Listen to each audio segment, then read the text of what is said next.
Hi, I'm Laura. Hi, I'm Katrina. And welcome to Do It For The Bit, where we've been tackling 3 small topics. talking about little baby topics since 99. So today, we are going to be having a mishmash of conversations. Because usually there's kind of like, honestly though, okay, I was going to say, like, there's usually normally, one common thread throughout, like... But we talk about, like, 20 different things. Yeah. And get off on tangents. Yes. But today we are scheduling 3 tangents that might lead to, like, other things. Yes. So our main 3 threads in this episode is going to be talking about gossiping with guys. Yeah. Not about guys, but gossiping with guys. And how that is just not sometimes it's a bit of a... It's a battle. Process. It's a battle. It's a battle to drag anything out of them. But we'll get into it. We'll get into it. Gossiping with guys, we're talking about... what we're into right now. What we're loving. Yeah, what are we loving right now? We were haters last week. Yeah, we were. But sometimes you have to hate to love a little, right? Yeah. Some people would disagree. I disagree with those people. Right. So we're talking about what we're loving, and then we're also going to be talking about how timeless are these beauty trends. Yeah. Are we going to laugh at them in 5 years? Yeah. Probably. So let's get into it. Gossiping with guys. Can we just say, literally, like, the worst. They don't remember anything. No names. What happened that night. Yeah. Like, they don't remember. And also, they don't ask, like, whenever something salacious, juicy, like... Mouth-watering. Maybe or even drama. Just drama or concerning comes up. They're like... They don't ask the right questions. They ask no questions. They just look at it and they're like, that's something that I saw, and then move on with their life.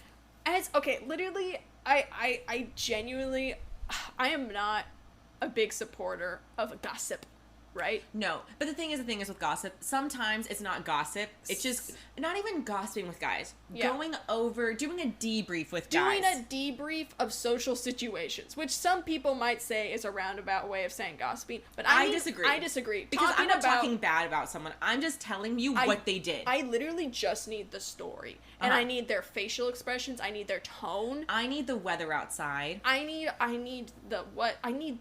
set the scene. Mm-hmm. The thing is, if you told me she said this, I can take that in so many different ways. I need the build up. I need why did she say that? Who was she saying it to? Who was around her? Yes. Where was she in the event? Exactly. I think one that's super important is, who did she say this in front of? Mm-hmm. Was it just to you? Or was it with a few other people? With other people. Because is this like something she would only share with you? Or is this something she could say in front of anyone? Mm-hmm. Was blank blank there? Mm-hmm. Was so-and-so and blank blank there? Mm-hmm. Oh my god. They're both there and she said that? How could she do that? What was her facial expression? Yes. What was her tone of voice? Did she laugh after saying it? Was it... Or was she quiet? Or was she quiet? And did she give you a look with like big eyes like, Did she use her hands? Did she move a lot? Like there's... so many tone indicators that I need to know. And just, like, the context, like, I need a timeline. Uh-huh. What, like, did this happen before or after blank blank did this? Did this happen, like, at the same party that so-and-so and blank blank were... Mm-hmm. Talk to me. I need details. I need people. I need a roster. I need a timeline. I need battle plans. I need that little, like, like Roman wars whenever, or like, I guess any wars whenever they have like a table. map and then they like use a stick to push things around. Yes. That's what I need. I need that for every single social event. Get the terrain with the topography. The topography. Yes. And a really beautiful compass rose in the corner. Oh, yeah, Come baby. on. And then there's like little like 3D like men on horses and like shrubbery and like mountains and stuff. And then give me one of those little shovels. And then I'm gonna like push it. I want you to push that. That is the kind of effort, planning, strategy, and just like that is the gravity of you giving me a debrief of a social event. I need every single debrief to be taken with the utmost respect and reverence. And I need that. And if you're not going to do that, I think like you're a bad friend. I think you are wasting my time. And here's the thing. I'll give our boys credit. We got some boys in our roster, our friends. They know how to do it. Yeah. And they love a good debrief. They have been, these are people like these are people who actually understand that there's a story, there's gravitas. Whenever they just tell a story and like there's no weight to it. There's no gravitas to the story. Yeah. It's like, I literally could have been doing so much other things that were actually important. Men who are storytellers make great friends to women. Yeah. You understand me. You speak my language. You understand how to actually have a bountiful debrief. Your harvest was bountiful. Yes. The gossip harvest was bountiful only if you are understanding the importance of a story, the importance of character, the importance of a setting and context. And the thing is, timing in the story, to hit all the notes, to make sure that the effort of like or like the effect of what happened hits the way that it hit you in the actual moment. That is a skill that lots of women have. Guys just don't even understand that they are missing out on that sort of stuff. Whenever you go to a debrief with a guy after a night out, and you're like, I have all the stories that I want to tell, exactly how they happened, and they each story takes about like 15 minutes to go through, because you're making sure the whole your whole story is told, and you build to a point. And then and then there's like the reaction, and then there's like the through. Holy cow! And like the whole room, like their mouths, like, oh my god, how could they do blank or whatever? How could they say, oh, I can't believe she said, oh my gosh. You have there's a skill. That is such an art. That is an art. Literally, whenever we were doing this yesterday, whenever we were catching up, Minsaw and Emma, about like my past weekends, like being out and about, girl. That was so much fun. It was so much fun. Telling everyone what was going on. Having a debrief with my girlies. And that's not gossip. You're just telling them That's not gossip. You're just telling them about like Hinge dates. Yeah. And there were some fucking stories. There were some stories. And you built characters. And you had timelines. The thing is, and I'm telling you exactly who this person looked like. So that way you can create a mental... Like, I'll send you the pictures, but I'm also making sure that you can create a mental image. Yes. I'm reenacting their own, like, inflection of their voice. Yes, you're doing voices. You are telling me 3 male celebrities to blend together so I can get a visual of their size, body language, and face. You are giving. I am putting in the work. And I'm making sure to deliver a story. And it all builds to a point. There's always the climax in the story. Yeah. And we're all building, we're working up to it. Yes. And it's just... Like, Hinge dates and, like, going out. Yeah, just, like, going out to the club. Like... We're clubbing. Yes. I think all journalists should be women. Yeah. How have there ever been male journalists? Because they're not picking up. How could they? They never ask the right questions. Whenever and they don't, like, I also think men don't have a good, not all men. Hashtag not all men. Hashtag not all men. You heard it here first, folks. You heard it here first. Do for the bit is hashtag not all men. Hashtag not all men. That's a bummer. Anyways, but, like, not all men. But... You know, there's a lot of guys who, like, can't pick up on passive-aggressive comments. No, and so they take everything at face value, which honestly is a very healthy mindset. Sometimes I wish I couldn't pick up on shit. Be like, oh yeah, like, they would never say this to me in a mean way. They said something so nice, and it's like, okay. Oh no, they said that? In that way? Girl, ooh, you just got insulted to your face, but you didn't know. And you said thank you. And you said thank you. That's the thing. That's the thing. It's like...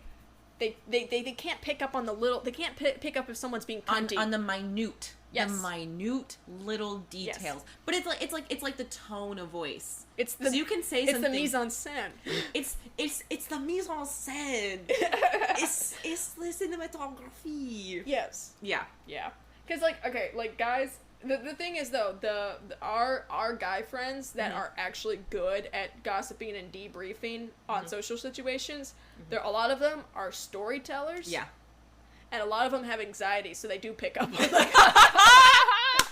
They actually... besties, we love y'all. We love y'all so much. But we just know this about you. We just know this about you. And they got anxiety, so they do pick up if someone's being passive-aggressive. Like, oh, damn, okay. They're picking up on all the cues. They're picking up on all the cues. And it's like, you know what, maybe some of those...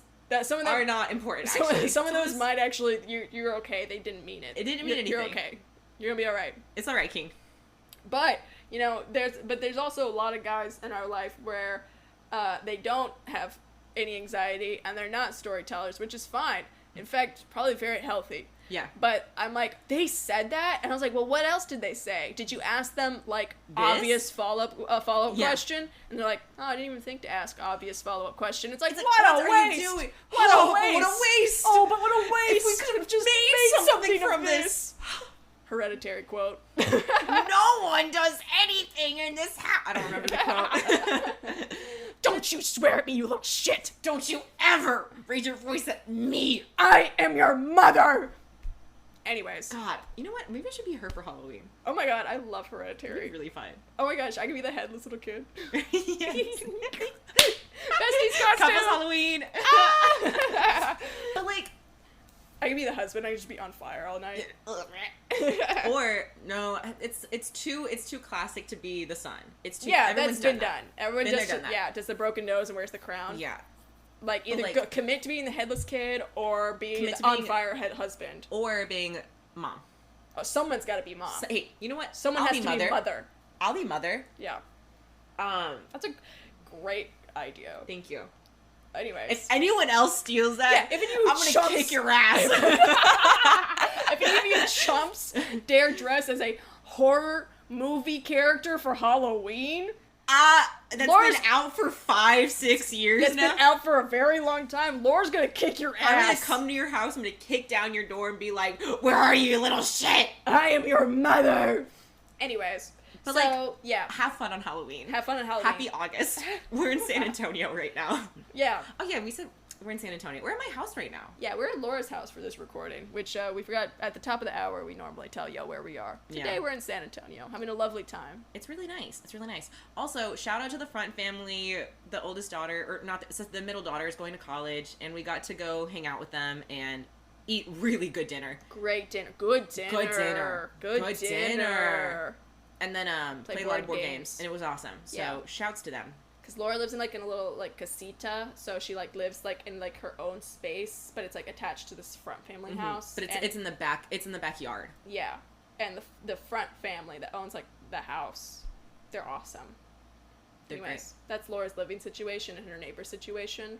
In case everyone was wondering. Anyways. And I know y'all were, so you're welcome. Front family's awesome. Shout out to them. But anyway.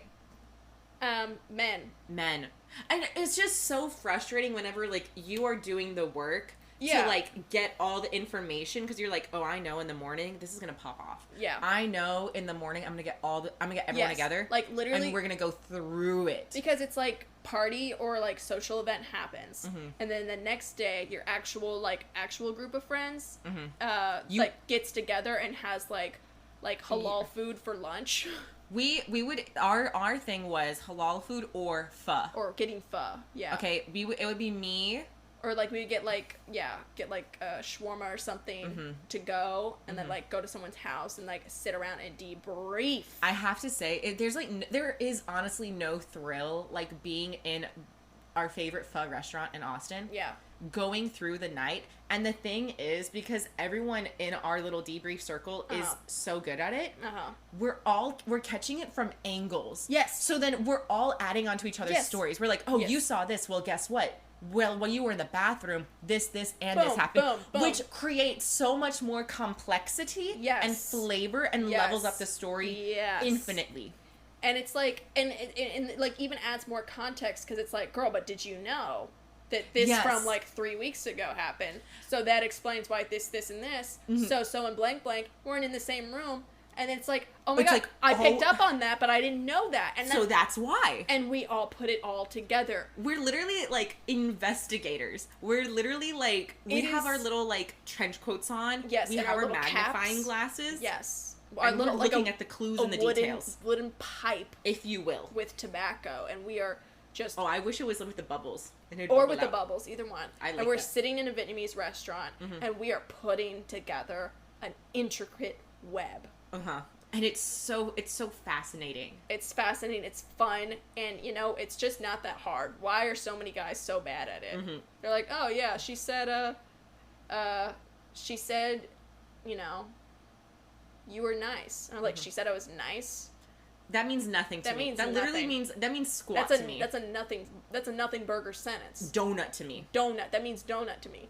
How did she say it? What was her, was she crossing her arms? Was she smiling? Was she laughing? I really didn't interact enough with her. Was she smirking? Yeah, like, you know, maybe that wasn't a good example. She's nice. She's nice.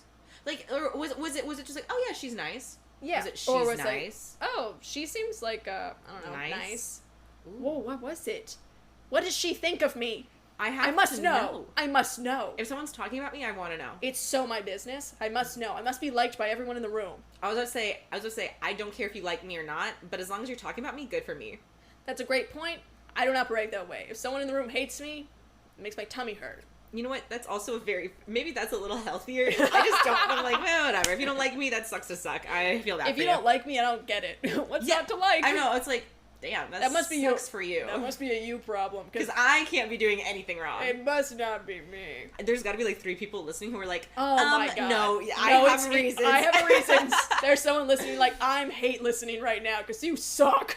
Honestly, create a fake account and tell me why. I'm curious now. Yes, if anyone hates either one of us, please create a fake account. Not that we are of the importance enough to do any of this sort of... But, like, if you just have, like, a burning patch and you're like, I have to get this off my chest. I hate listening to y'all every week and I wish the worst upon y'all. Let us know. I would like love to hear see, from you. like, another perspective. Because I don't get it, but maybe I'll have my mind changed. You know, personally, the reviews have been overwhelmingly good so far. Not for the podcast. Well, they have been good for the podcast. Yeah, for both, actually. But, like, just personally, I mean, the reviews are in. I got, like, maybe, like, 2 haters.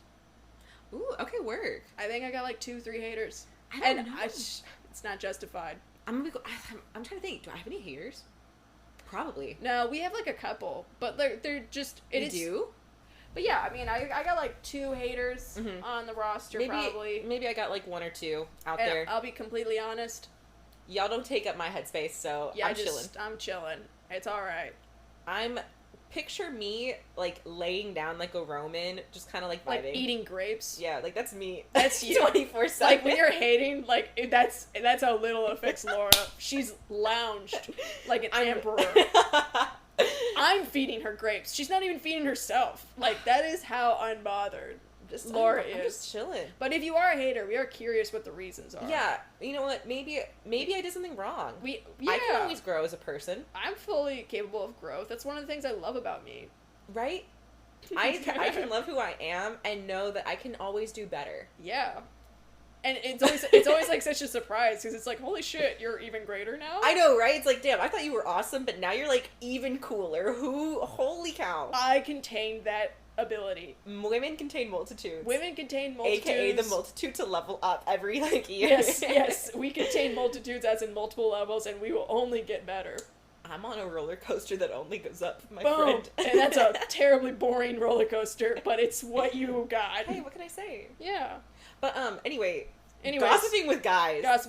And the worst thing is whenever after like a debrief, you're so excited for like the debrief with the guy, right? Yeah. You're like, oh my gosh, I'm so excited to hear like what you heard, or like how you saw the night. Yeah. And then you're like, okay, what happened? And then it's like the entire night is over in 3 minutes.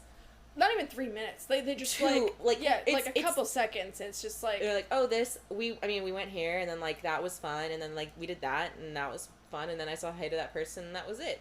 It's like, are you kidding me? Are you kidding? And we were there for 2 hours. We were there 2-3 hours, and we went to multiple locations, and there were so many multiple people. So we ran into so many random people that we knew, and like all this stuff, and like, and you're telling me that you didn't glean anything.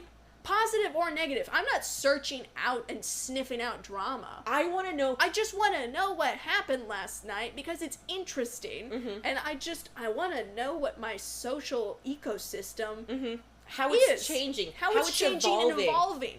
I'm not looking for drama. No. I'm not even looking, especially not to start anything. No, never. Never. I'm not a drama queen. I love, here's the thing. Our friend group. Yeah. And, like, me personally, my belief is just, like, no drama. Yeah. And here's the thing. I've had no drama within my own friend group for, like, since junior high. Yeah. Like, we've been keeping it, like, real. Forever. Because I have, like, standards for my friends. Yeah. And I'm like, if you show signs that, like, you talk bad about people and, like, stir shit up or you're, like, you know, and then, you're just then maybe like you're just not gonna be you're like you're not gonna be super close to me, and it's I'll still wish you the best. I wish you the best, and we can like hang out casually, but I'm not gonna like talk intimately with you or like get close to you. Yeah, you're not coming over to the pregame. You're not coming over to the pregame, or you're not coming over to the debrief. You're not invited to the debrief for sure. Like, here's the thing, like that is how I operate. That's how you operate. Like, we keep it tight. We keep it chill. Because that's why we got no haters. Except for like a few. And it's like we don't ever start drama or even risk starting drama. Whenever we debrief stuff, it is within that friend group, and then that's all it goes. The traveling it does, because we just don't fuck with that. And also, I'm not interested in anyone getting their feelings hurt or anything, and we don't actively talk bad about people. Never. It's never like, she sucks. She's this. Or like, did you see what she was wearing? Or whatever. And she was kissing him, and then she was kissing him? No. It's not coming from a place of judgment, ever. It's just like, it is literally, I want to know what everyone's up to. I want to hear all the stories from last night. I want to hear the stories. Because they're funny. They're usually really funny. Because the people we hang out with, even though they're not like our closest friends, like whenever we go... They're characters. They're very interesting people, and I want to know what is the dynamics out there. I want to hear that these two people had a wrestling match, and I want to see everyone's faces, and then I also want to hear about like this and that. I want to hear that like two random guys like started a sock off competition like in the living room, and it got really awkward because it just kept going. Yeah, that's so funny. And I want to hear that like... Quick question, you want to explain what a sock off competition is? Right, okay, so a sock-off competition is where... For all our friends in, like, other countries. Yeah, so it's, like, where two guys, or any gender, really. Anyone can be in a sock-off competition. But typically, I mean, I've only ever seen guys do it, but it's, like, two dudes, they both have one sock on, and then they just try and get the other person's sock off. So they are essentially just wrestling. Wrestling. It's like flag football, but for wrestling. And with socks. Not flags. Socks instead of flags, yes. But, like, it's like, yeah, I need to know that happened. That's so funny. That happened after I left, and, like, everyone started leaving the party, and they were still wrestling in the living room. That's hilarious. That's awesome. I need to know this. I need to know how uncomfortable it made the host. I need to know what their face looked like. I want to know about the Whippets villain, okay? Yeah, I need to know that, like, people, like there was someone walking around the party that kept on offering whippets, and no one knew if they were being serious or not. I need to know all of this. I need to know all of this. It's so interesting. It's interesting. So it's funny. And then you get a guy, then they're like, oh yeah, it was like chill. Like, we went to the party, and then afterwards we went to Whataburger. It's like, don't even bother talking to me. Like, what is the point of you going out? Yeah, if you're not gonna, like, remember any stories, if you're just gonna be there but not, like, participate or not glean anything, don't even go. Just stay home. Why are you socializing but not gleaning? You should be gleaning. You should be gleaning, or else your harvest will not be bountiful. Yeah, you're not taking anything home. Like, the social crop, you're just gonna walk through your fields and then not harvest?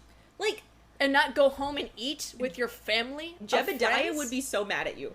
Jebediah would be mad at you. I don't know who Jebediah is, but I love that name. Jebediah has a field, and it is full of social interactions. And he's like, hey, is anyone going to glean this? Is anyone going to reap this? Reap this social interaction, this party that I have sown.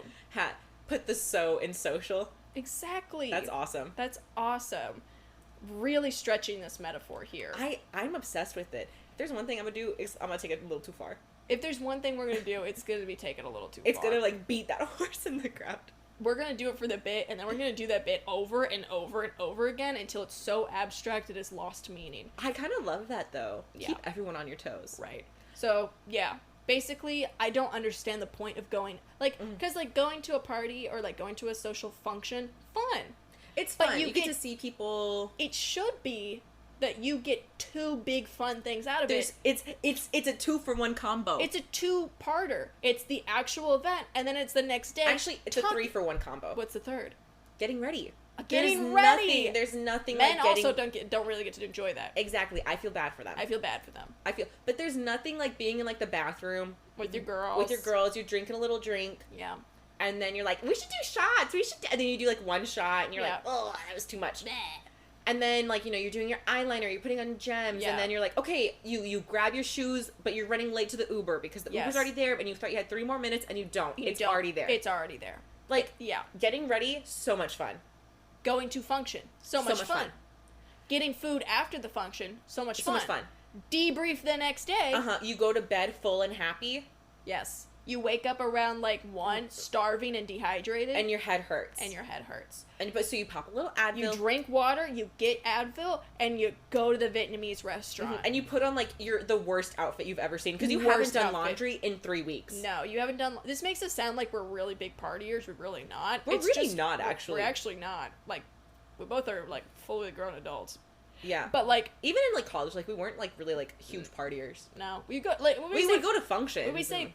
party, we mean like just like social event. It could be a party, it could be something else. Anyways, but you haven't done laundry yet because it's the weekend and you do it on Sundays. So now you have to go do your laundry when you get home from the debrief. But that's okay because you're feeling refreshed after the Vietnamese food. You're energized. Renewed. You're renewed, rejuvenated. Yes.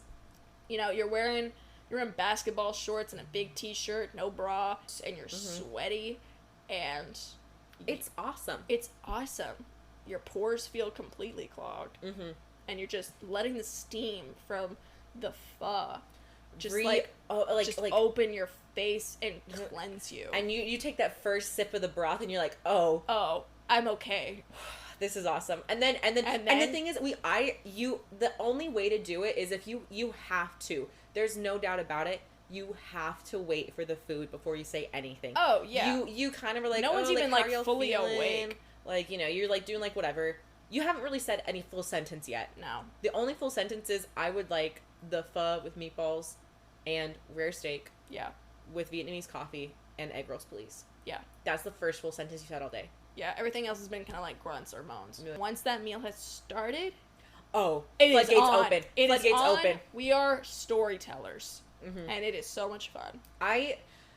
Guys, if you are listening to this, please read, you know, what is it called? Save the Cat or whatever? Oh, Kill the Cat? Or... No, like that one, you know, the screenwriting book? Yeah. I thought it was Kill the Cat. I don't remember. I thought it was Save the Cat. I don't fucking remember. Just watch one, like, storytelling, how to tell a story YouTube video, and then go to a function, take in what's going on, ask a question or two, and then watch how much more fun the debrief becomes. Yeah. Basic storytelling. The thing is, study your storytelling structure. Study that 3-act structure. Yeah. But I was going to say, one of my favorite things is whenever you go to, like, one function, and then a few weeks later you go to another one, and then there's a connection between the first one and the second one, and then at the second debrief, you get to put it all together. You're like, oh, so that means that when that happened 3 weeks ago, this was happening as well, and you're like, holy, and then it just gets so much deeper. Whenever it's, like, multiple levels of, like, function debriefing, oof. Now that is But you cinema. have to be on your game and, like, paying attention in order to make these beautiful connections in your social ecosystem. You gotta be reaping what you sow. And by sow, I mean, like, going to a party. Just going to the function. You gotta get something out of it. Yeah. Anyways, alright, so that was us talking for 30 minutes about how guys are It was 30 minutes?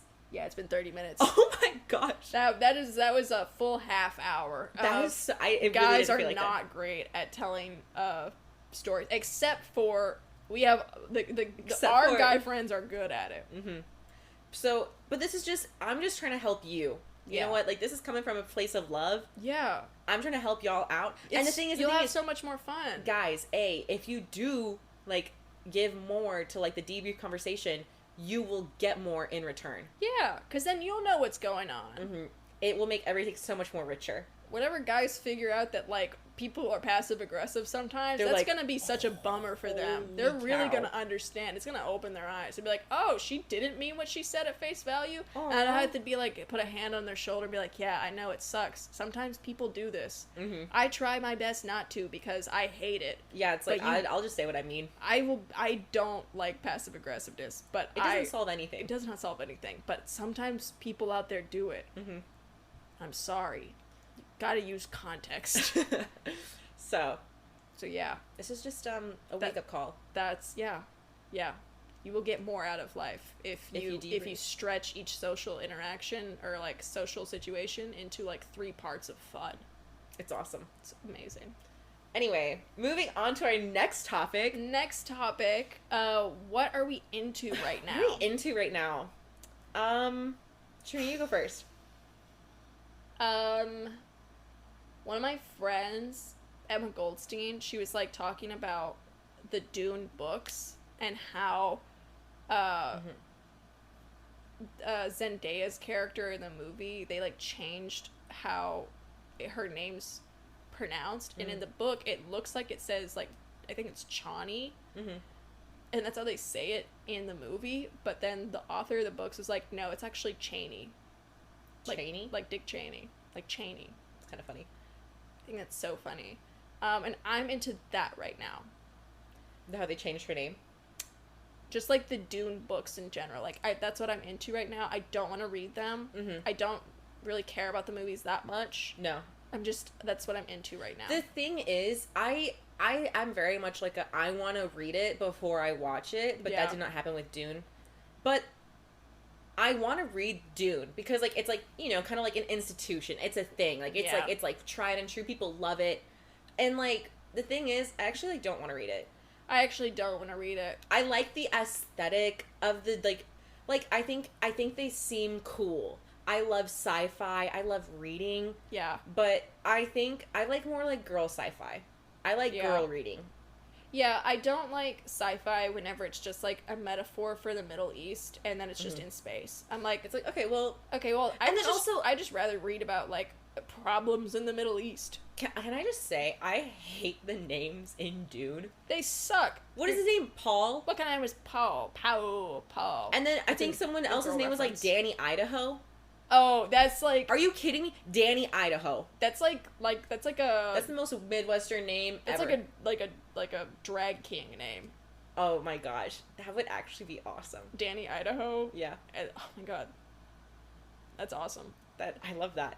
Anyways. Like, it's just... It's so weird. Unimaginative and annoying. Yeah. So I'm into... right now I'm into how funny I find male sci-fi.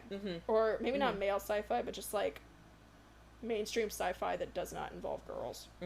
I was talking to this one guy on Hinge, and he was like, oh, because on one of my, like, apps, or, like, on one of, like, the things, it's like, I'm really into blank whatever. Yeah. And mine says, I'm really into whatever book I'm reading at the moment, or I'll never shut up about whatever book I'm reading at the moment, because I read a lot. Yeah. I'm on my 31st book this year. Wow, that's a lot. Right? Damn. I think I might make 52. I don't know if I will, but whatever. Who cares? Anyway, other thing. And then this one guy was like, oh, like, what are you reading? And I was like, oh, I'm reading Iron Widow. It's pretty good. I'm liking it. And I was like, what are you reading? Like, or like, what's your favorite book or something like that? And he was like, I really like Dune. And then just, it was just so, like, pretentious. It's like, there's a type of guy who, like, reads Dune and decides that it's his favorite book. Yeah. And it's the pretentious ones. You know... And I get it if you like it and you're like, for XYZ, but he was just like, no, I just like it. Like, it's just like, you know, it's like the same guys who like The Godfather as a movie. Yeah. Because it's like, you didn't think of that. You didn't think it was the best. It's not your favorite. Everyone's just told you it's supposed to be. Yeah. And there are people who probably genuinely love Dune. Yeah, and genuinely love The Godfather. Yeah. But they have their reasons. But they have their reasons. And if you tell me the reason, like a normal person would, of just why they like something, I love that. I love when people are passionate about things. Mm-hmm. And, you know, if it's not something I'm passionate about, that's okay, because I love hearing your reasons. Yeah, I love that for you. I love that for you. But if you say, like, I love Dune, it's like, okay, cool, like, what do you like about it? Like, the characters, the story, like the world setting, the world building. They're like, no, it's just, I don't know, it's just good. It's like a classic. Okay, good. Well, then you don't have, like, media literacy skills. Mm-hmm. And there's no passion. There's no gravitas behind this, my man. Yeah. But let's see. What am I loving right now? I'm loving the idea of the summer I turned pretty. Right? At the function last night, literally all of like the girls were talking about the summer I turned pretty, and was going in on it for like 20 minutes of just like how good it was. Yeah. And like how it's just like such nice girl media, right? Yeah. And so now I literally I've had some like other people be like, oh, you should watch it, it's really good. Yeah. But after hearing their intense discussions, deliberations, and like passions and arguments and and like debates, the debating of it all. Yeah. Between like it was like 4 different women. Yeah. Yeah. Going in on it for like 20 minutes. I was like, okay, you know what? Maybe I should watch this. Yeah. Exactly. If someone acted like that about Dune, I would check it out. But no one has been able to provide any sort of passion about Dune. Everyone's just way too chill about it, which means you don't like it that much. And I fell asleep during Dune Part 1. And it was so loud. That's a loud movie. The score is constant. Thank you, Hans and me. Yeah. And I slept through that shit. I did come off a 12-hour shift, so that's why. Yeah. But, like, still. You should not be able to fall asleep in Dune. Yeah, it's such a loud movie. Honestly, whenever people fall asleep in movies, I just love saying, like, you paid $15 for a nap. I did. And I hated it. I should have gone home. What we're loving right now. What we're loving right now. I don't know what I'm loving right now. I'm loving a lot. I'm loving life right now. You're loving life right now. Hot take, I'm loving life. Yes. But actually, that's always my hot take. I'm always loving life. Well, I mean, you weren't loving life earlier this year. Yeah, it was rough. It was a rough winter. It was a rough winter, mainly because I didn't have a lot of friends here. Yeah. And now you do. And now I do. So now I'm just like I'm like, wow, I'm doing stuff. I'm busy. Right. I'm trying to think, what am I loving? What am I loving right now? I love prepackaged grocery store pasta salads. Yeah. I'm loving miso soup. You're loving miso soup? But okay. I'm always loving miso soup. It can be 108 degrees outside, and it is. And you have a hot pot of miso soup on the steaming stove. It's actually really, really funny that you said that because I was looking on our Instagram just now, and someone who we follow on like the podcast, I literally just DM'd her because her story said it's 108 degrees outside and mom made caldo de res, which is like hot soup. Like it's hot, stew, it's with soupy rice, and rice and with meat. And I'm like, and that's the thing is like that's the only way to do it. If you're gonna get caldo de res, like it's only gonna be in the summer. It's just hot as hell outside. And you're like, you know what's gonna be good? Really hot soup. Yeah. What's in? What's in right now? Miso soup, pasta salads. Not like from like a big brand, but like H-E-B. Someone in the back is making pasta salad. They're putting their whole and they're putting a little. I was gonna say pasta ussy, and I was like, oh, I could just say pussy. Yeah, but the P is for pasta. The P is for pasta. P is for pasta and pussy. They're putting both of those things into a little container, and they're putting a quart size, or a pint size. Yeah, a little pint size little guy. That's what I'm into right now. I love that. Thank you. I'm into. You know what I'm not into? Okay. Sorry, I'm gonna take a turn. Okay. Whoa, that's like the opposite of what we're doing right now. I know. Does your neck hurt from the whiplash? Ow, my neck. I want to say something I'm not into. What are you not into? And this is about like dating. Okay. And like just being on the apps. Okay. I'm not into carrying the conversation. Wow, this is like so serious right now, and like so not what we were doing. Because like I was about to say my next thing, which was H-E-B prepackaged kale salad. I understand I was on a thread, but like this is like you were talking about something that you were actually like hateful. I'm really mad. And you need to talk about. It's so frustrating. I'm just gonna go off on a tangent real quick, and then I'm gonna live my life. Okay. Oh, my neck. Ow, the whiplash. I am on Hinge. Okay. You know what?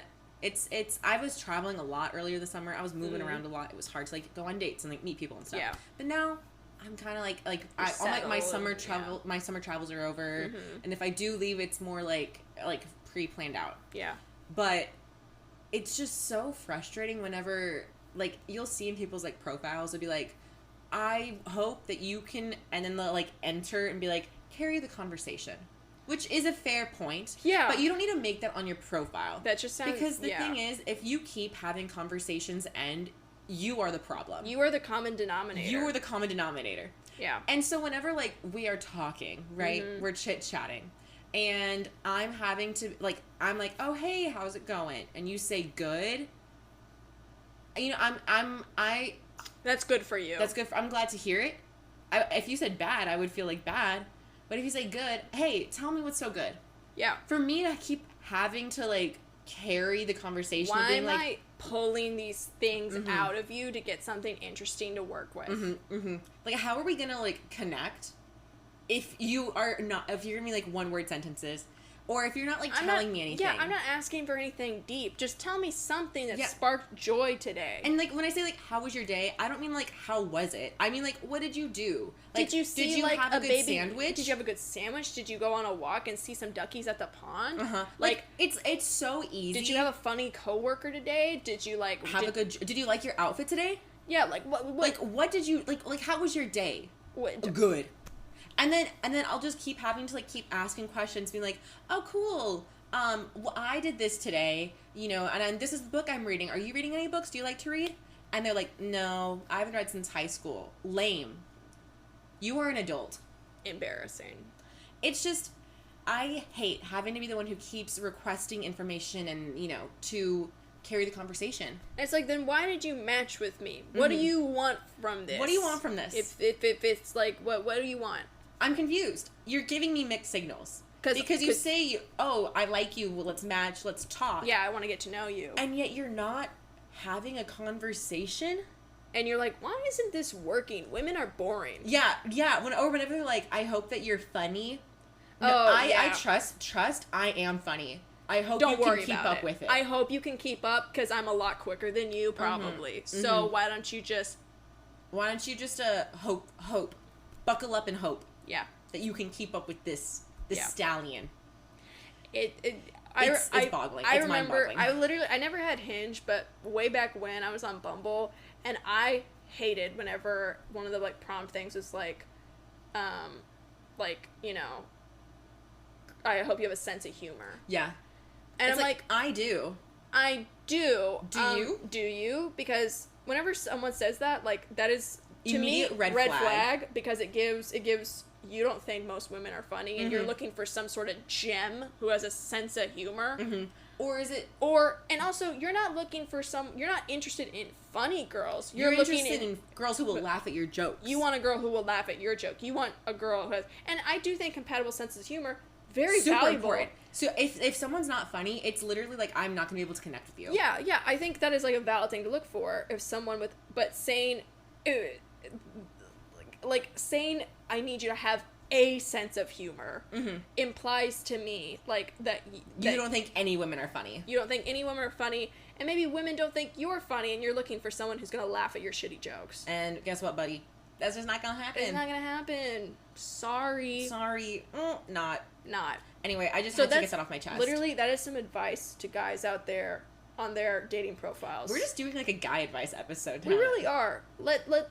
Don't put anything about, I hope you have a sense of humor. Or carry a conversation. Or I hope you can carry a conversation in your profile, because you're just telling on yourself. Yeah, immediately I know who you are, and I'm not gonna waste my time. You should just, like, trust that girls are funny, and girls know how to talk. Believe women.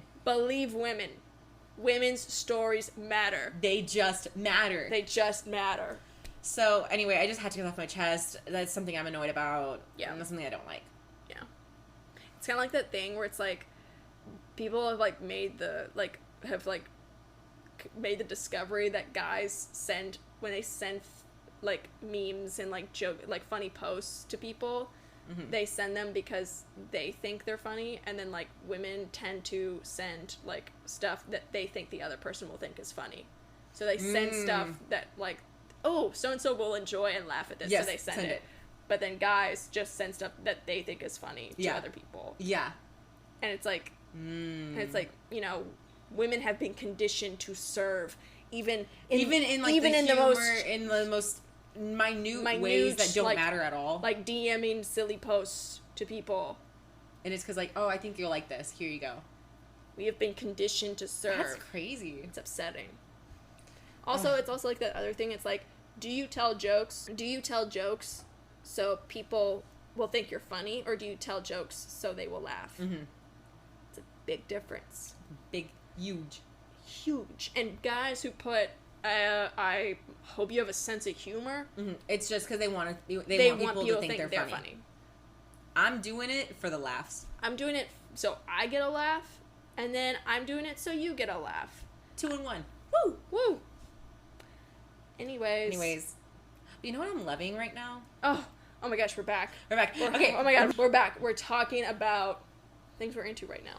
Okay, so there's this book club I'm a part of. I didn't go to this month's meeting because I was really, really tired. I went to sleep really late on Friday, so I didn't get to go because it was an early Saturday morning meeting. And I was like, girly, Saturday morning. That's when people sleep in. And so I didn't go, but it's like the silent book club where like literally there's no book that you are forced to read. It's literally just like you bring a book that you are reading at the moment, and then it's silent reading time for an hour, and then you can just chit chat with other book lovers after. Like, I think that's the most genius idea ever. Just get people into a room and then be like, no one talk for an hour. Yeah. We're all just gonna read together. Like, that's so beautiful. The community of that all, obsessed with it. I love it. I think that's great. And I think, like, it's such a good idea because it's like the commitment of a book club is like, then I have to read this book, and I have to read it at the same time, at like the same pace as these other people. Or else you won't be able to participate. And then you won't be able to participate, and then it's also like, what if I don't like the book? Yeah. Or what if, they pick something and it's like, I didn't want to read that Or like, one. what if I really like it and I want to read ahead, and then I can only talk about the book to a certain point whenever I'm with these people. Yeah. So it's like, that's like, that would just freak me out. That's a bummer. I would not sign up for that. That's a lot of, like, restrictions. Yeah, something that's, like, you know. Like a pleasure activity. Yeah. Reading it, so good. So, I think that's genius, but also, I fear that if I went to a time, like a specific time and place where we just all silent read together with strangers, I'd be so aware that I'm reading. Does that make sense? Interesting. I feel like I'd be, like, performative reading. Because I'm like, I'm in a room of professionals.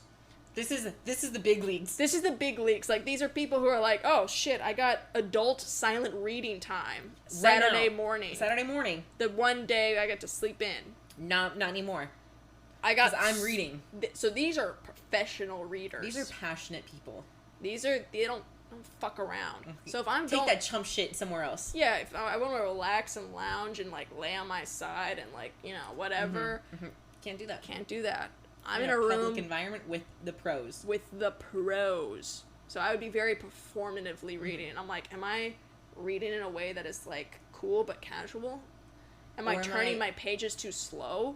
Are they seeing the font size and, like the time it takes me to go to page, and they're like, that ratio's way off. She is not reading you want to know that many words per minute. Funny? What? Like, speaking of that, literally, when I went to Yosemite, and I read literally like 4 or 5 books in the car. No, I read like 6 books. When I read 6 books, on the trip, I was reading like on my phone, and I was just like, I'm a fast reader, so I was just like swiping. I was swiping real fast, and then someone made a comment, I was like, I just finished this book, and someone was like, I could tell you're reading really, really fast. It didn't make me self-conscious, but I was like, can't believe, like, you noticed that I was reading fast. Interesting. People notice. So you get me in a room of professionals, and I'm just gonna be, I'm not gonna crumble under the pressure. I'm gonna crumble under the pressure, and I'm just not gonna perform well, you know? But, or would you just, like, not have fun? I don't know. I don't know. Can I say what else I'm loving? So I'm in a sand volleyball league, right? And I just love watching volleyball I just wanted to bring up that I'm in a sand volleyball league. Nothing to do with this. Okay. I love watching volleyball videos. Like, insane rallies. When people just do their job really well. Yeah. They're getting all the saves. They're setting it up. Yes. They're being scrappy, I love watching but the thing is, I think I like watching women's volleyball more because with guys, it's just too it's unfair. It does the verticals. I know those guys have worked hard for their verticals. You know what? Good for you. We've talked on this podcast about. I'm gonna freak out. We're gonna freak out. I'm gonna freak out for a little bit. We've talked about how it's so unfair how guys have such good verticals. Yeah. Like, no matter how much I work, no matter how many plyos I do, no matter what work I do, I will never ever be able to get to the same, like, vertical. as a guy, which is infuriating. It's just like, I understand, like physically, you know, like men and women are built different, and like there's different whatever discussion. It's just not fair. It's just why couldn't we have the same verticals? Like, why not? I can't have shit. I have cancer in my tampons. Yes. I have forever chemicals in my sports bras. Yes. And I can't even have a good vertical? You're telling me I'm not built to dunk? Like, the pains of childbirth. Periods. Like cramps. Going through like all the different levels of like the cycles. Like there's only 1 week like a cycle where I'm actually totally normal, and then everything else there's some sort of hormone, and I'm like feeling a little off. I don't feel good. I'm or like tired. I'm naturally weak, or like during this point in my cycle, like my immune system's weaker. It's like what a fucking sham. Like every single thing. It's a trap. It's a trap. Birth control. It's all a trap. It's a trap. There's no right answer. There's no good You're answers. never gonna win. You're never gonna win with birth control. You can find the best thing that works for you. It's still not gonna be great. Still, there's gonna be a shitty side effect. Yeah. You're never gonna win. You're never gonna win. In almost every single aspect of being a woman, you're never gonna win. You are always set up from the get-go for a little bit of pain, a lot of discomfort, and failure. We are set up. And in the space of all of that, if I could at least have a good vertical. If I could dunk, it would be worth it. It would be fun. I love being a woman. I love being a woman. How I love being a woman. But I can't dunk. I will almost never be able to dunk. And no matter how much I work. You are 6'1". I'm 6'1". But what a waste. I have like such long arms, and I can't fucking dunk. It's like, what's the point of it all? Infuriating. I'm 5'10". There are so many 5'10" men who can dunk. Yes. Oh, it's not fair. It's not fair. I got so worked up. I got to take off my blanket. Like, I'm getting sweaty. It's so infuriating. It's like I can't even find a little bit of comfort or solace in like my vertical jump. So that's why I have beef with watching.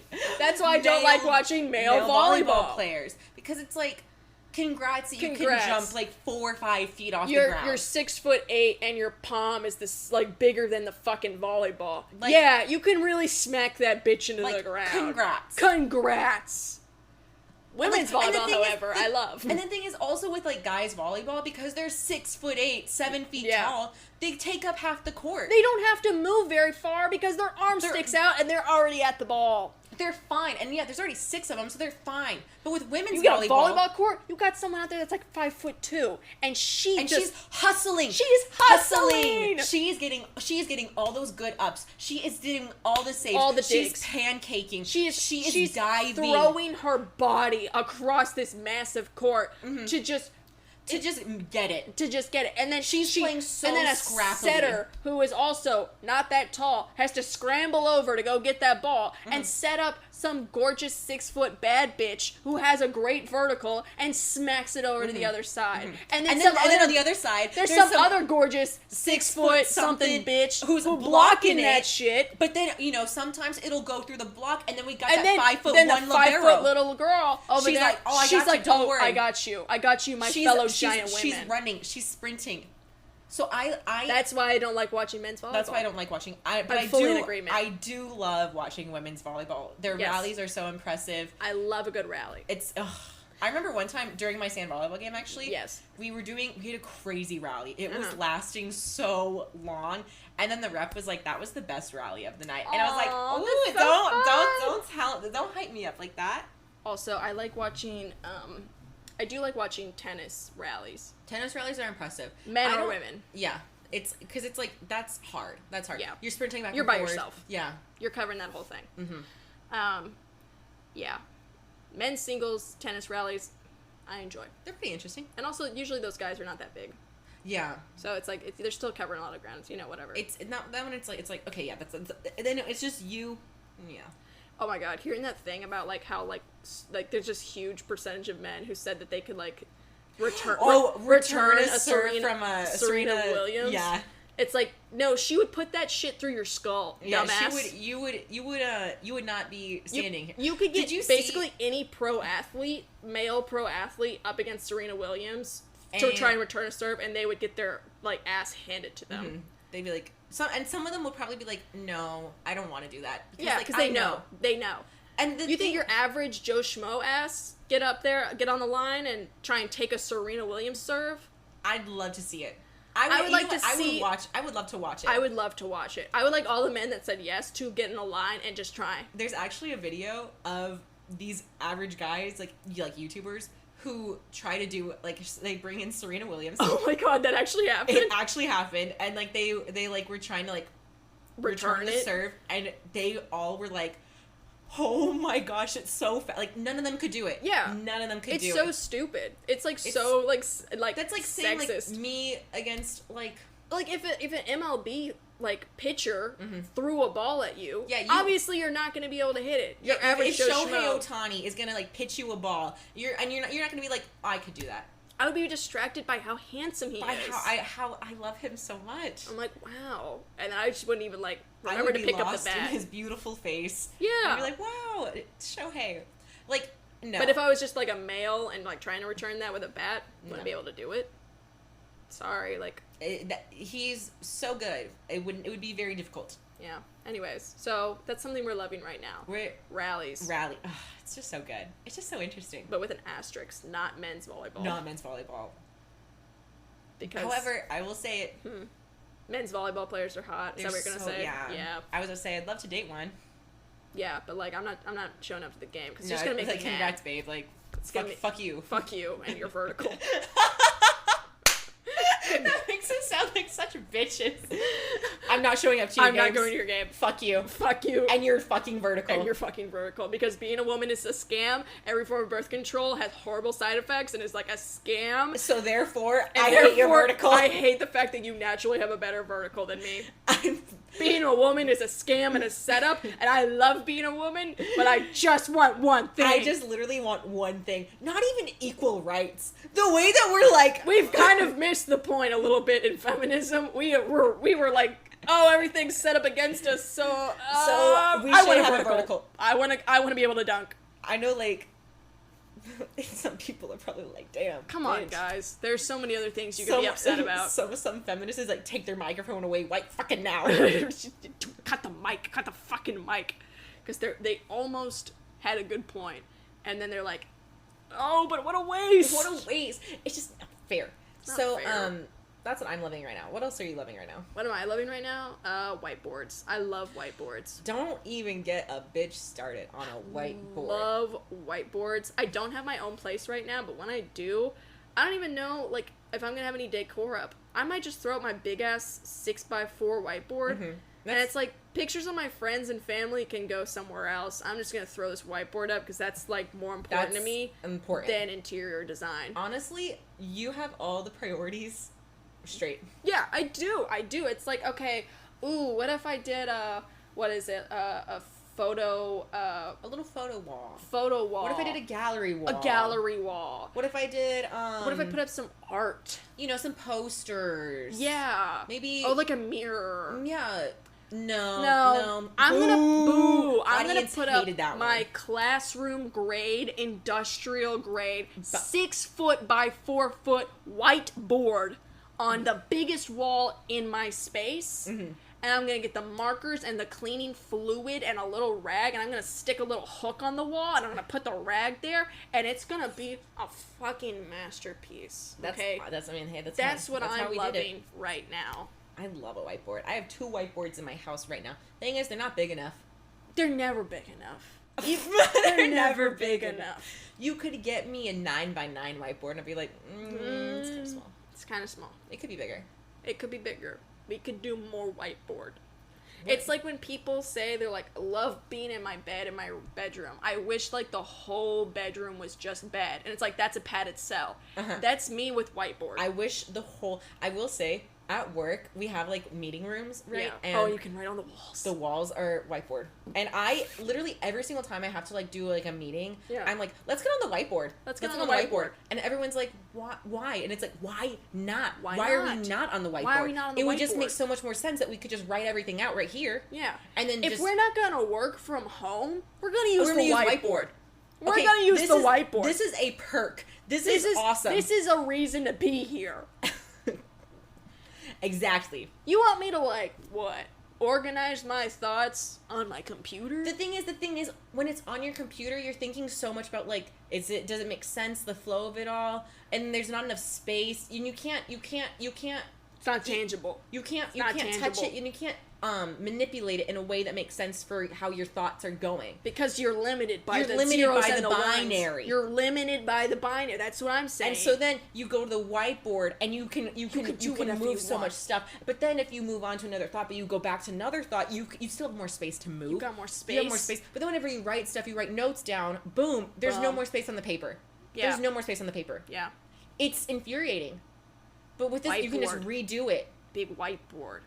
This is how we can win. This is how we win, is big whiteboard. Big whiteboard. No vertical, but big whiteboard. Oh, yeah. So that could be huge for women. It's give and take. It's give and take. We're not going to be able to dunk, ever. And we've come to terms with that, and we're Speak pissed. for yourself. I'm trying. Honestly, like, I've saved so many workout videos of, like, different plyometrics, and it's, like, all these box jumps and, like, resistance things for, like, your hip flexors, and I'm like, I'm gonna tear up my knees, man. Trying to give me a moment. Get my vertical up. Give me 6 months, and I can do a dunk. And it's like, you know... Because Alec can't dunk, can he? He can jump and grab the rim. See... But you gotta have a little bit more than that to get the ball over. And he's taller than me, and it's not fair. He's 6'2", you're 6'1", so, you know, you're not that far behind my boyfriend. But you just gotta get in your bag, and you gotta get in my plyo bag. You gotta get in your plyo bag, you gotta get the box jumps in, you gotta just do some, like, band resistance, like, training. You gotta train like you're in track. Yeah. You can't train like a basketball player. Gotta train like a high jumper. You gotta train like a high jumper. Or a hurdler. Yeah. Anyways. What else are you loving? What else am I into? Well, I just went. I said whiteboards. What are you into? Okay. You know what I'm into? Right now, I'm into, like, rom-com books. I just love rom-coms. Or, yeah, just, like, rom-com books. Because we both recently read Love Theoretically. Yes. Which is... Ali Hazelwood's third science book. Rom-com book. Because there's another... She made, like, 3 novellas and then put them into, like, short one story book. Novella, yeah. And let's rank them. Okay, so there's the Love Hypothesis. That's number 1, period. That is number 1. That is the best rom-com book. And I say rom-com book and not romance book and not, like, spicy book, because, like, it is truly, like, rom-com structure. I laughed. I felt seen. I felt like, oh, she gets it. Yes. And also, the fact that it's, like, Adam Driver fan fiction, basically, that's awesome. That's awesome. That's good for me. That's girl dinner. You know what I mean? That's girl dinner. And Adam Driver... Ooh, can I say another thing? Yes. I love the trend of girl dinner, of girl math. I love this. And I hate whenever people are, like... overanalyze it and call it sexist. Yeah, they're like, actually, like, it's just, like, playing into, like how women are perceived as, like, bad with money. It's like, you know what? I can have fun sometimes. It's a joke. It's a joke. Am I not allowed to joke about my bad habits? Or do I have to stand for all of womanhood? Yeah, like, it's like, chill out. It's not that deep. Can I just, like, relax and be like, you know what? I have returned something and, like... been like, oh, free money. Free money. Girl math. No, but we'll get back to Ali Hazelwood's books in a second. Yeah. This is important. This takes precedence. Yes, we gotta talk about girl dinner and girl math trends. So, like, sometimes, like, you just are not hungry for dinner. Yeah. But you're like, I should still eat something. Yeah. So you just, like, rummage around. You get, like, cheese, you get some pickles, you get, like... Arguably, it's intuitive eating. Yeah, it's like I know I don't need a lot of food. I don't want a meal. I want these exact ingredients. There's nothing wrong with just... And it's not like it's, like, every meal. It's just like, oh, you know what? I had a big lunch, or I'm about to go to bed. I just want, like... Yes. I just want some cheese and pickles. I haven't done grocery shopping. But, yeah, like, okay. With girl dinner and girl math, let me joke about my bad habits as a woman.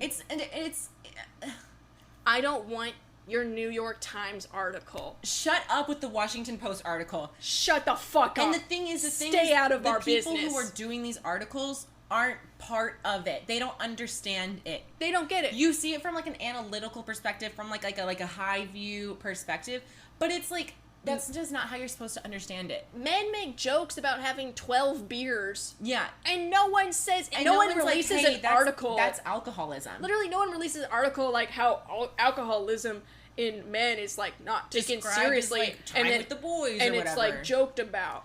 Like no one ever says that. No one ever says that. God forbid women make jokes about like things. Men make jokes about gambling and drinking all the time, and it's like no one releases a fucking article about it. And also about like how much they hate being married. Yeah. About like kind of things that could be construed as like maybe that they're not in like a healthy relationship. No one ever says squat about that. They get to just joke about their bad habits and then like get move off on scot-free. Yeah, and then I make a joke about how if I buy this expensive thing that really makes me happy and then I use it 100 times and then divide that by like the price that it's actually just $5. Exactly. Then everyone's like, you're bad with money. Yeah, it's like, shut up.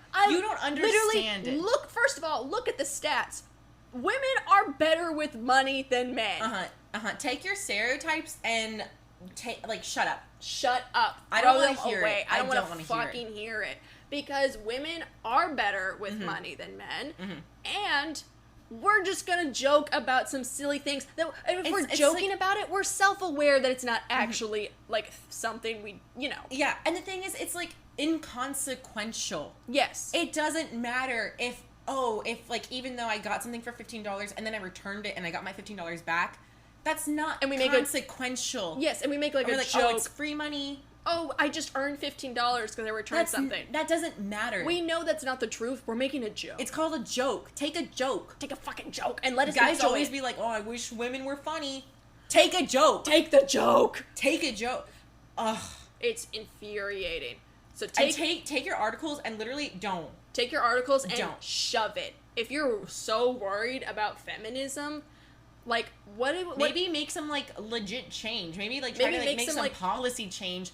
Or, like, either make some policy change or shut up. Go back in evolution and make it so women had good verticals. Yeah.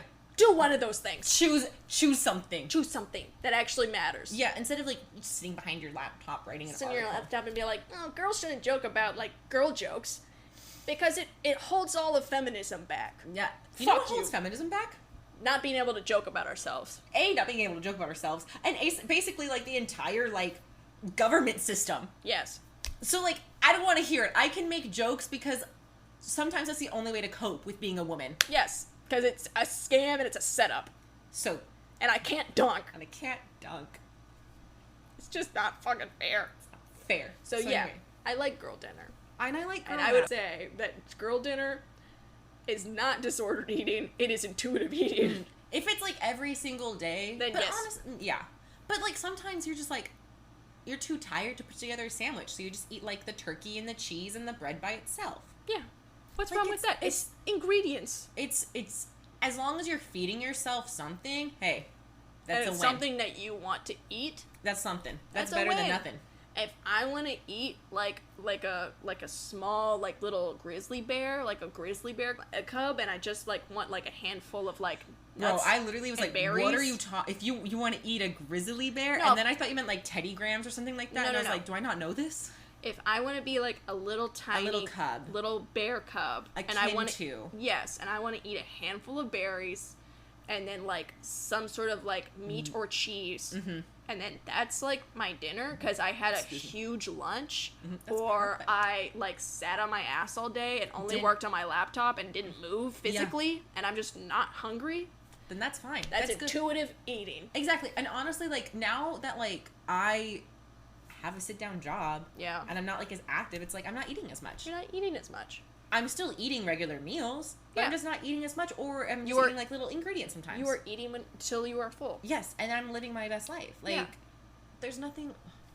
Some people can take it to the extreme, of course, but, like... Yeah. For the most part, just chill out. Yeah. Like, we're not... Nobody is... trying to normalize eating disorders. No.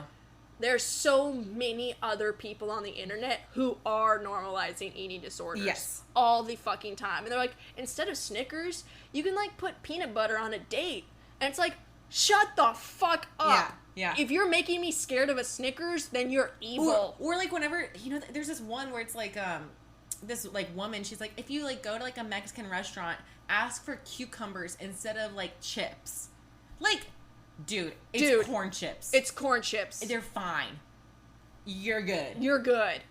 Just, like, sorry, don't ask for cucumber. Like, bro. If you're scared of the chips, then yes, you have an eating disorder. Mm-hmm. Like, oh my god, there are so many people on the internet who actually are just sharing disordered eating, including lots of men on, like, the gym community stuff. Yes. Yeah. Oh my god, I literally, I feel bad for the poor bastards, because they evaded, like, eating disorders for the most part. For a long time. And now they're like, you only gonna look like this big, muscular, like, man if you do this and weigh all your food and do count all the macros and whatever. Oh, and you shouldn't season, because sometimes seasoning has, like, salt and it messes with blah, blah, blah, blah, blah. And it's like relax. That is disordered eating. Food should be something that's fun and joyful. If you're having to measure out every single thing, where you're like, the fun is taking out of it, and you're just eating, like, bland stuff every single day, and you're weighing stuff and the calories, the carbs, and you're the stressed protein about it, and it's taking up that much mental space, like, that's horrible. That's disordered eating. Anyways, there's so many people on the internet who actually are actively pushing disordered eating. Yeah. Why don't you write a fucking article about them and let me make a joke about how sometimes I just want ingredients. Sometimes I'm eating a handful of crackers and maybe I'm, like, shredded cheese, and having, like, a scoop of, I don't know, ice cream or something for din. Sometimes that's dinner. Sorry. I'm gonna live my life. Don't you dare write a fucking Washington Post article about me, bitch. Let the bitches eat a scoopful of frosting and a handful of goldfish for dinner. I love a scoop of frosting. It's not good, and we know. I know. That's why the reason, if we're making jokes about it, that means we know it's not good. We know it's, like, not the best horrors, but, like, it's, like, something everyone does every once in a while. So, yeah, that's what I'm into right now. I'm into girl dinner and girl math. I'm into making fun of silly, bad habits that really do not harm anyone. Yeah. I'm not into those bitches on Instagram who, they drive me crazy. Literally, whenever they're like, you can make ice cream out of blended cottage cheese. That's not ice cream. You can shut the fuck up. You're just ruining someone's life. Right? But I just remember this one time, I saw someone be like, here's how to make a green juice at home if you don't have a juicer. And they were like, get a blender. And then they made a smoothie. Bro. That's different. That's different. And also, like, no one has these problems. If you have a blender, you're not sitting at home like, God, I wish I could have juicer. Oh, they just eat the smoothie. Just eat the smoothie. Anyway. Allie Hazelwood books. They're fun. They're nerdy. It shows, I think, a real... It's just like a relatable girl. It's a relatable girl. I like the main girl. There's a lot of times with, like, I remember during the pandemic, I read Twilight, and I was like, whoa, Bella this girl sucks. Like, no personality, and then also just, like, kind of two-timing with these two dudes and not being fair to Jacob at all. Like, wow, she sucks for that. Yeah. Which is kind of like the summer I turned pretty. I've never seen... We've never seen it. We have never seen it. But literally, I'm like, the concept, you're describing it to me, and, like... Sounds crazy. And, like... I want to watch it. I want to watch it because this main character, whose nickname is Belly... I hate that nickname. That's a weird horrible name. Like, hi, I'm Tummy. I'm a stomachos. And I'm in love with brothers. That's weird. I gotta see this shit. I gotta see how this plays out, because she sounds like she sucks. And I gotta watch it. I support women's rights. and I support women's wrongs. I'm not gonna say that, because I also just like, I like a flawed character, and I'm like, girl, this girl sounds like she sucks, and I don't support. I want to watch it though. I don't support her. I support the show. Yeah. But Allie, okay, so I think the first one, love hypothesis. The love hypothesis is obviously perfect, because this has everything. This has forced everything. Proximity. Yes. Fake dating. Hotel room for a science conference. Ooh. A funny main character. Who's relatable, but like she's quirked up, but like she's a little quirky, but not like she's like unnaturally. Where it's like, girl, it's a little, you're trying a little hard. No, she's just naturally just doing her thing. Adam Driver. And basically, literally the main character's name, or the main male, is Adam. Adam Carlson. And the drawing on the cover, I'm like, wow, that's Adam literally... That's Adam Carlson. That's Adam Driver. It's Adam Driver and Ray. It's literally just Raylo fan fiction. It's awesome. It's awesome. And also, I kind of have in one lifetime, I am like a professor. I'm in academia. Yeah. And it's kind of like interesting to see, I mean, like a fictionalized perspective of academia. There is a timeline where both of us pursued science. Yeah. I made the mistake of trying engineering first. I am not an engineer. I would have done way better in science, not engineering. Fuck engineering. If I was in like marine biology, I'd be eating. Yeah, there is a timeline where both of us pursued science, and we're both like eating, serving, and it's okay. And that's awesome. Good for them. I'm happy. I'm happy for us in a different universe. You know what? I'm living my best life in many timelines, and that's so awesome for me. That's so awesome for us. So, the love hypothesis. I didn't, in the second one, Love on the Brain. I did not like the main character as much. I did not like the main girl as much. She was way too quirked up. She was quirked up in a somewhat unnatural girl, you're doing too much You're doing too much way. Like, it was giving, like, very much, like, and some of that 50s retro, like... Oh, yeah. What's that called? Oh, my God, not tweets, the other one. It's, like vintage rock and roll. Like, you know, like, it's like they're alt hipster women, but they're like millennial, and they love like black cat eye eyeliner and tattoos, and like the glasses, and the cat eye glasses, and they always have like their like victory rolls, and they wear like polka dot dresses. She was giving that, and it just wasn't. And I'm like, I cannot relate to this at all. The outfit you've just described makes me feel nauseous. She would be wearing galaxy leggings. She was literally wearing galaxy leggings. Her hair was pink and purple, and she was wearing the most atrocious top. And I'm gonna be honest, there would be points. She was a vegan in the book. Yeah. And then she would see roadkill and then cry. Start like crying. And like I get it, that like that is sad. That like an animal died. Yeah. Unnaturally. But like you are a woman. You're a grown person in STEM. Like you need to like seek help if you're like having devastating like emotional reactions to seeing roadkill. Seek help. Like, that's sad. It's sad. Don't get me wrong. Sad, but, like... You gotta keep your shit together, man. You good? Like... You good? Is there something else going on inside that we need to talk about? Is your empathy so strong with the hedgehog on, like, the side of the road that, like... You're falling to pieces? It was... And then she would always be like, I just don't like running. I'm just not a runner. And then she would go on runs. And I'm like, girl, then find a different exercise. It was so annoying that she was always just, like being proud to be a couch potato. Yeah, that's irritating. It was annoying. Yeah. So I liked the concept of the second one, and also I think I like the guy. I didn't finish it because I didn't like it that much. But the climax of the book I thought was a really interesting and crazy climax. Yeah. I was like, holy shit, what? Got intense. It was fun. It was fun to read. And then our third book, Love Theoretically, which is about theoretical versus experimental physicists, which super fantastic concept for enemies to lovers. I liked it. Great nerdy setup.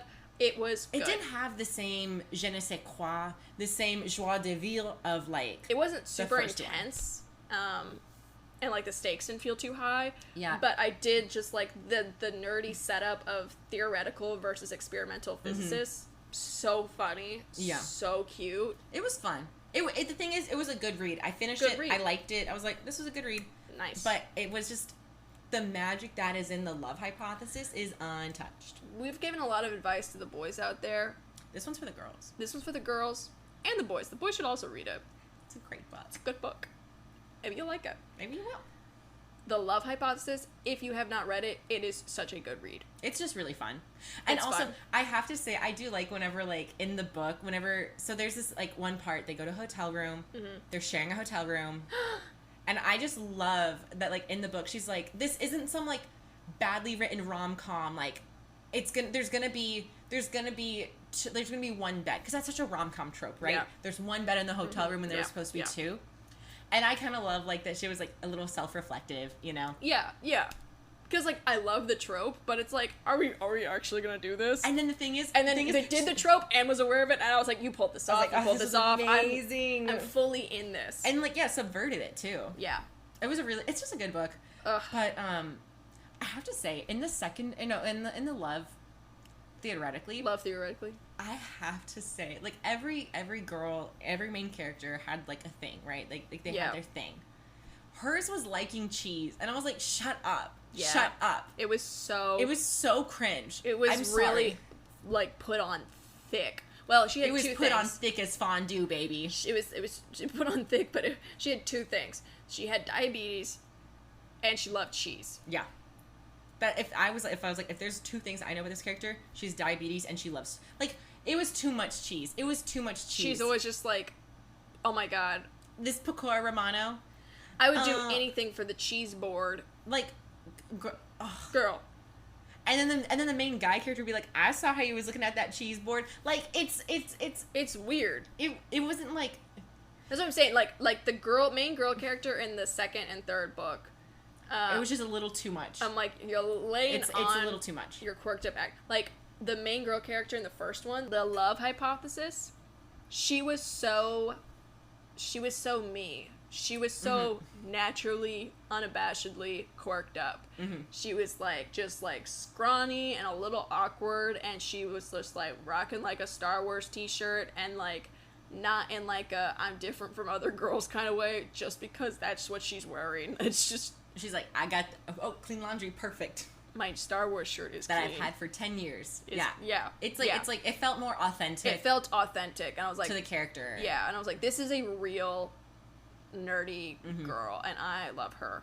And also, I have to say, I think it was just, like, I couldn't really relate to, like, the character in the Love, like, theoretically, as much, because, like, she was just such a people pleaser, and that she would absolutely change every aspect of who she was. I was like, girl, you're kind of like a psycho manipulator. Like, that's crazy. That's weird. I couldn't relate to that very much. It was weird. Yeah, she was such a doormat that it just was, like, not... It was frustrating. It was frustrating. I'm like, girl. Get it together. So, yeah, I didn't relate to that too much. But anyways, girls, read The Love Hypothesis. Great book. Boys, also read The Love Hypothesis. They, thems, also read The Love Hypothesis. Everyone in between, also read The Love Hypothesis. It's a solid rom-com book. Mm-hmm.